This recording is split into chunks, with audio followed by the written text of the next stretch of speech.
The cold of the marble balcony seeped through the thin silk of her slippers, a familiar chill that had become a constant companion. Elara rested her hands on the balustrade, its carved surface smooth and unforgiving beneath her palms.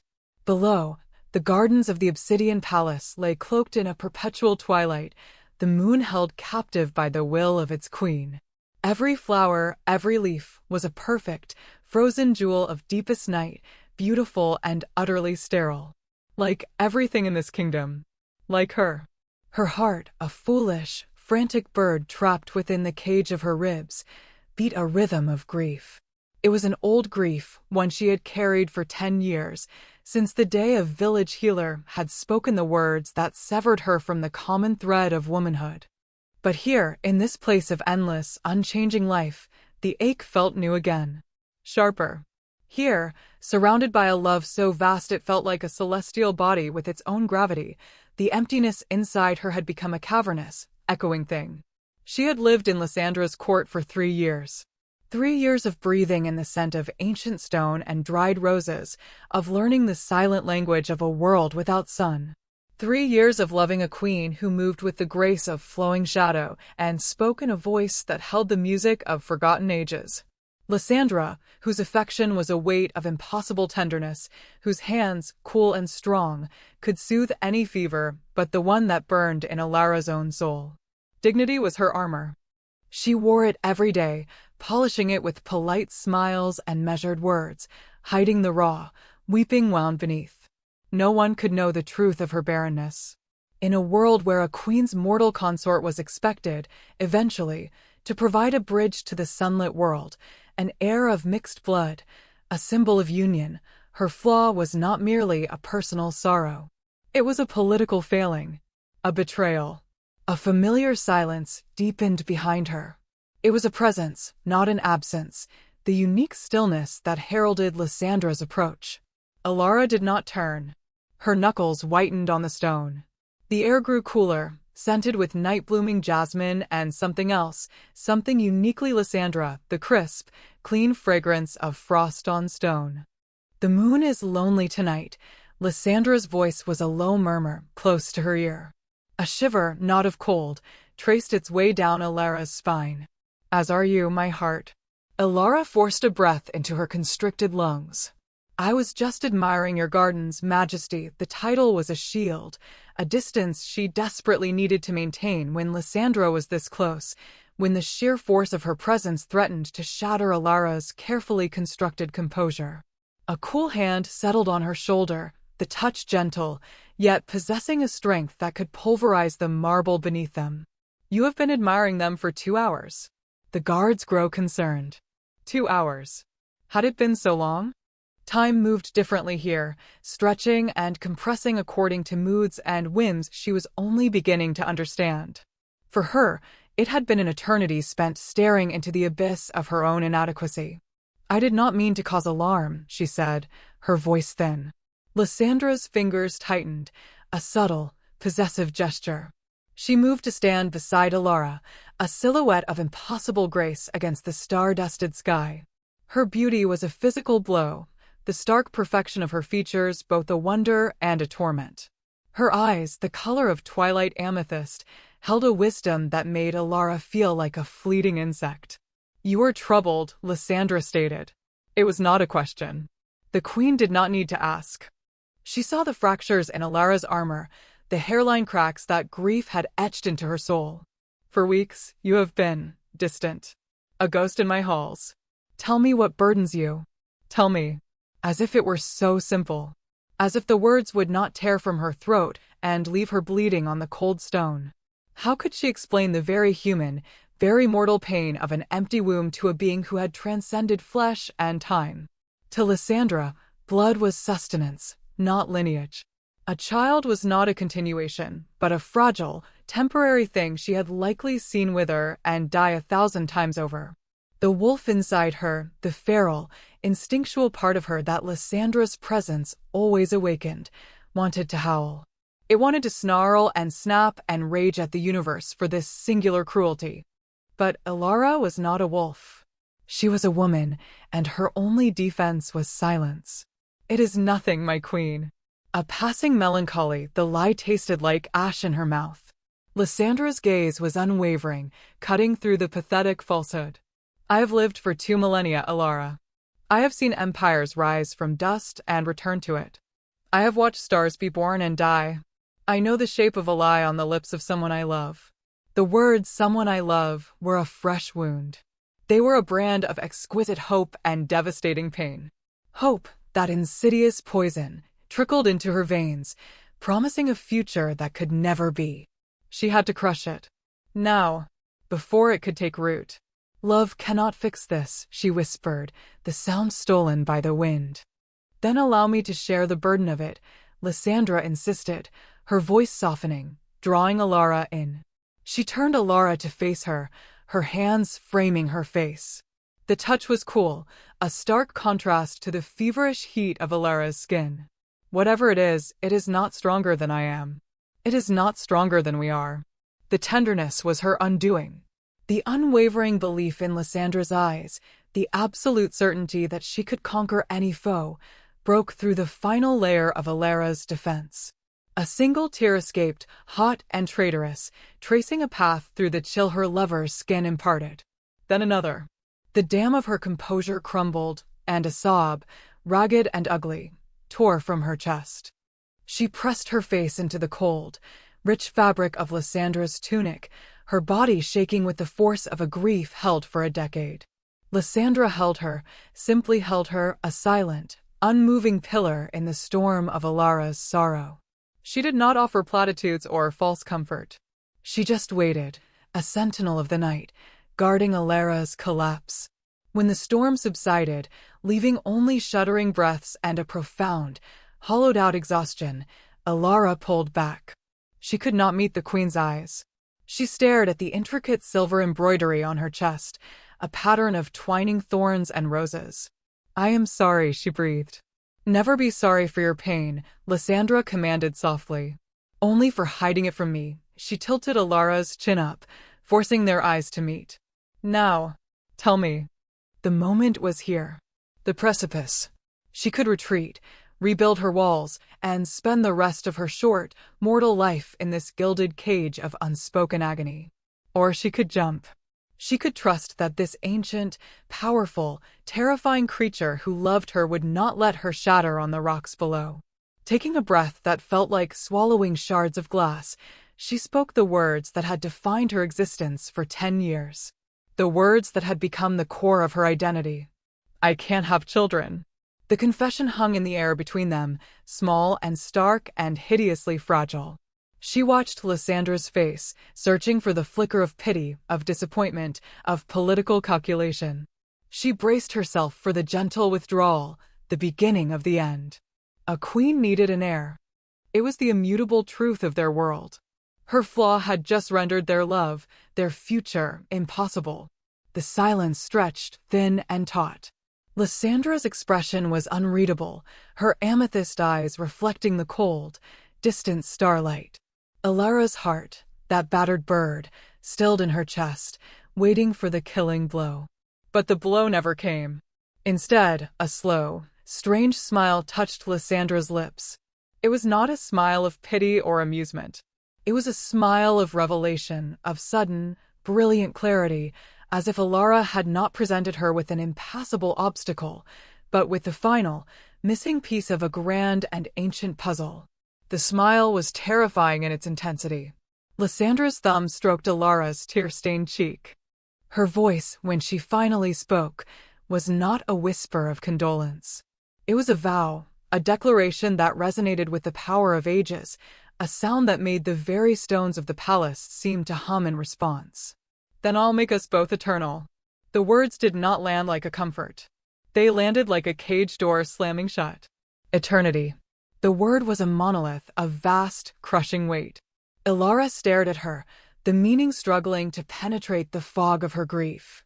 Lysandra wasn't offering a solution to her problem. She was obliterating the problem, and Alara herself, along with it. She wasn't offering to share Alara's mortality, she was offering to erase it.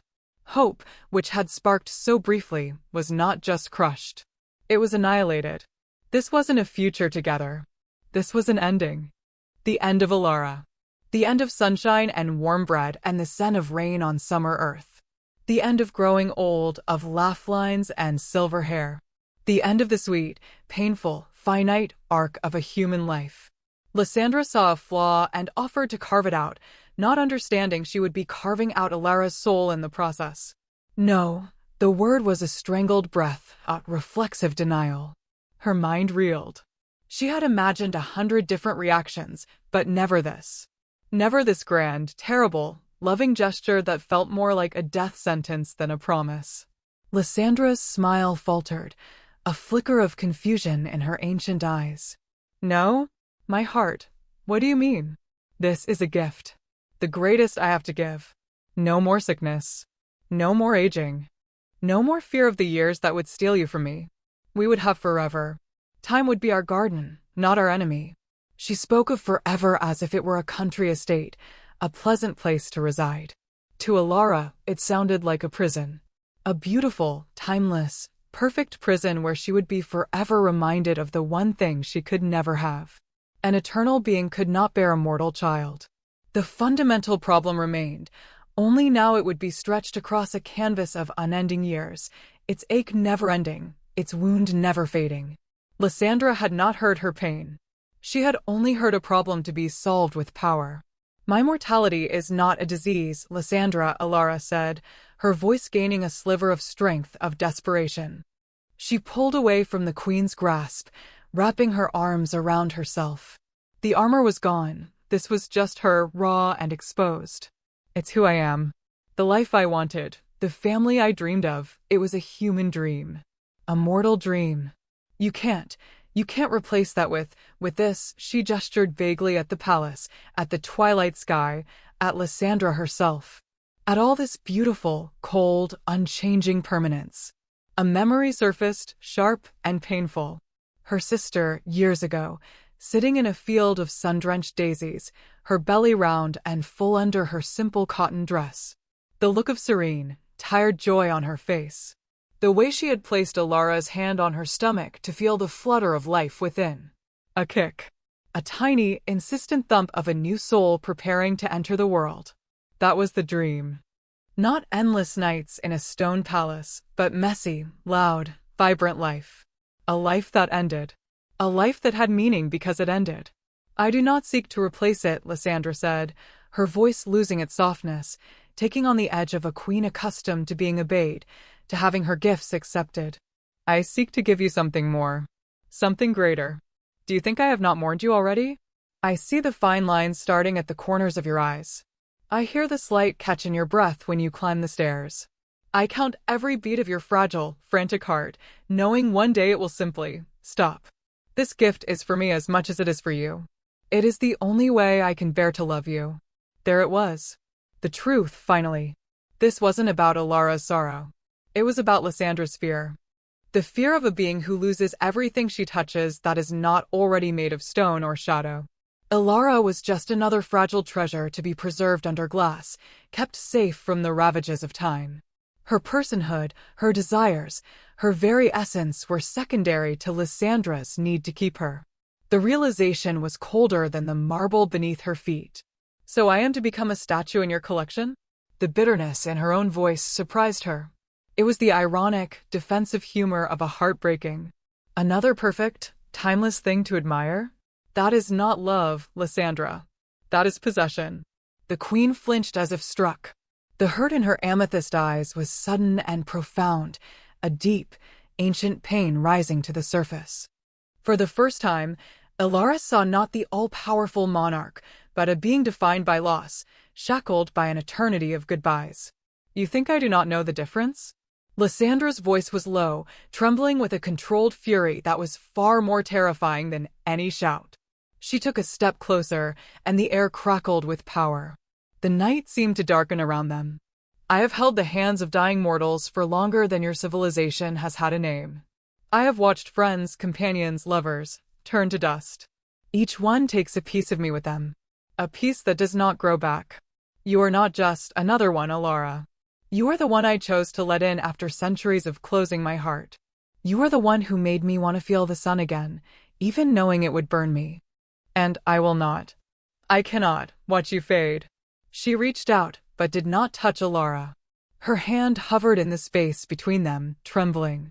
It was the most vulnerable gesture Alara had ever seen from her. A queen begging. I thought. Lysandra's voice cracked. I thought this would make you happy. To have the pain of your body's betrayal taken away. To have a future with me, unburdened by the ticking clock that haunts your every waking moment. What life could you have, even if you returned to your world? A life of pity? Of being seen as incomplete? Here, with me, you would be whole. You would be eternal. We would be eternal. The word hung between them again. Eternal. A shared sentence. For Lysandra, it was the ultimate promise. For Alara, it was the ultimate sacrifice. She looked at the queen's pale, perfect face, the agony so clearly written there, and her own anger dissolved into a familiar, aching sorrow. They were speaking different languages, their hearts beating to different rhythms, one impossibly fast and finite, the other impossibly slow and unending. How could she explain that the dream of a child wasn't just about the child? It was about the cycle. It was about roots and legacy and seeing your own life reflected and continued in another. It was about being part of the great, messy, mortal river of humanity. To become eternal was to be plucked from that river and set on the bank to watch it flow by forever. Alone. Even with Lysandra by her side, she would be utterly alone in her new nature. A life of being incomplete is still a life, Alara whispered. My life. And it is all I have. She looked down at her own hands, mortal and flawed. She saw the faint tracery of veins, the skin that would one day wrinkle. A life was being written on them, a story with a beginning, a middle, and an end. Lysandra was offering to burn the book and give her a single, perfect, unending page. She had to make her understand. Lysandra, look at me. She took a deep breath, gathering the last of her courage. The woman you love, she is this body. She is this fragile heart. She is the knowledge that her time is short and precious. If you take that away, you are not saving me. You are replacing me with someone else. A stranger who looks like me, who will walk these halls with you forever. But it won't be me.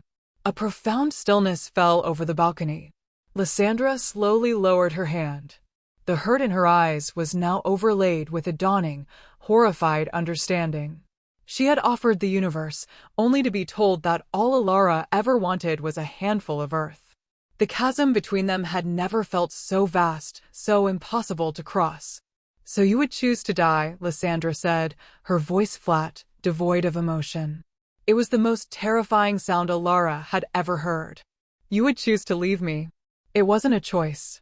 It was an inevitability that Lysandra refused to accept. The conversation had circled back to the queen's pain, her fear of being alone. Alara felt a surge of empathy so strong it was dizzying. To love so deeply, and to know that love was doomed from the start. Perhaps her own finite sorrow was a mercy compared to Lysandra's recurring, eternal grief. I would choose to live the life I was given, Alara corrected gently. For as long as I have it. With you, if you will have me as I am, it was the greatest gamble of her life. Laying her heart, her mortality, her everything at the queen's feet and asking to be accepted, not changed. Lysandra stared at her for a long, silent moment. The twilight palace seemed to hold its breath. The stone flowers in the garden below seemed to weep dew. The wolf in Alara's soul whimpered, wanting to press itself against the queen for comfort, while the woman stood her ground, her dignity the only thing holding her upright. Finally, Lysandra gave a single, sharp nod. The movement was brittle, fragile. She turned her back to Alara and looked out over her perfect, lifeless kingdom. You will have your choice, the queen said, her voice echoing with the emptiness of the night. Live your mortal life. Here. With me. She paused, and the weight of the unspoken words was crushing. And I will watch you. It was not a victory. It was an acceptance of a tragedy.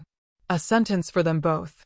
Alara would live her short, painful, beautiful life, and Lysandra, in her infinite love and infinite sorrow, would bear witness to every moment of its decay. The pain in the garden, the ache of the empty womb, was no longer just Alara's. Now it was theirs. A shared, unending grief, stretching into a future that was both everything and nothing at all.